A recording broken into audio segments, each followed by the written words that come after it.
Hi, I'm Pat Barnard, Group Managing Editor for TMCnet, coming to you from IT Expo East 2011 here in Miami. And joining me is Aidan Connolly, CEO of Idiro. How you doing, Aidan? Hi, Pat. How are you? Good to see you. Likewise. So tell me a little bit about what Idiro does. Well, Idiro focuses in the area of predictive analytics, really specializing in what's called social network analysis. And what we do is we analyze the behavior of online communities to identify the patterns of communications between people and how this affects the diffusion and adoption of products and services. And we apply this particularly to telecoms because this is where we have very rich social networks and we do have product diffusion, we have service uptake, and it's a very monetizable customer base as well. Right. This social network analytics area is very hot right now because it's one of the primary ways that organizations would love to be able to tap into all that customer data that comes out of it. It's, you know, obviously it has a lot of value in terms of discovering what your customers' patterns of behavior are, what their likes and dislikes are. There's just a wealth of information out there that you can tap into, right? Absolutely. I mean, the fact of the matter is that we rarely make a decision in isolation of other people's actions and opinions. When we decide to do something, we have been informed about that topic, usually not only through the media, but also through our friends and family. And actually, they are our most trusted sources of information.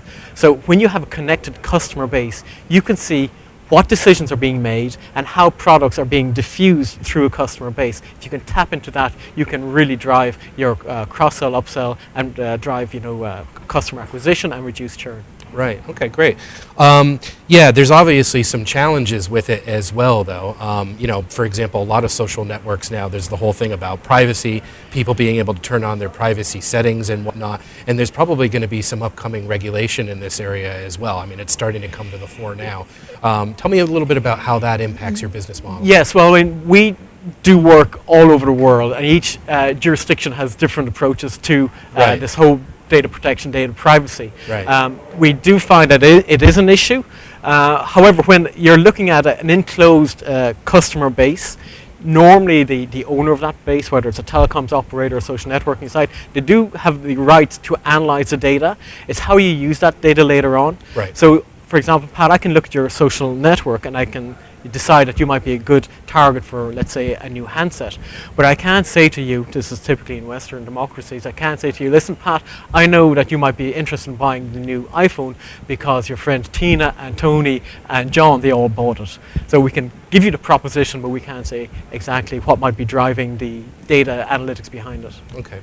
And how much is this about proactively engaging with customers to have a conversation with them, as opposed to reacting to the things that they're doing? You know, the old negative comments spreading virally across Web 2.0 and the damage that can do to brands and to businesses. Well, I think that's a very relevant question because when you react, it means that your customer has already done something negative. And therefore, they may have already taken that emotional decision to disengage with you, your brand, your service. Right. Whereas when you're looking at social networks, a negative event may happen, but there's a lot of customers who are still happy with your service. And if you are proactive and you try to retain or tie down those customers who are still happy with your service, you're going to have a lot better results. It's very hard to save somebody who's made a decision to leave.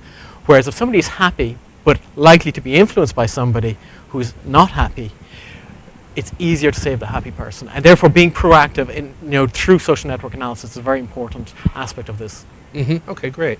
And then in terms of the wealth of data that you can extract out of Web 2.0 and social networking, obviously it's creating a larger and larger repository of data for every organization. They have to be able to sort that out and figure out what's the best way to use it. There's a lot of different aspects of it that sort of need to be reconciled within that, right? So talk a little bit about that. Absolutely. I mean, the problem with, I suppose, anybody who's got an online digital community as their customer base is that they may even have too much data. They have more data than they can actually use. So the problem or the challenge that faces these businesses is how to prioritize, how they're using this data. So a lot of people may want to use that data to drive cross-sell of a new product or service, which may give an incremental lift. However, if you think about it logically, the first thing you should do with good data is make sure you retain your existing customers, because if you don't have a customer, you can't sell something to them. Right. And therefore, I think you say, I'm going to look at retention, I'm going to look at acquisition. On top of that, you layer your cross-sell, upsell, you look at your customer care, and you prioritize how you're going to deal with your customers based on the data you have. But data is the new oil, you know? Right. I mean, there's more data out there than we can actually handle, and the challenge is to operationalize the intelligence that you get out of that data. Right. Tell me a little bit about how your analytics solution does that, carries that out.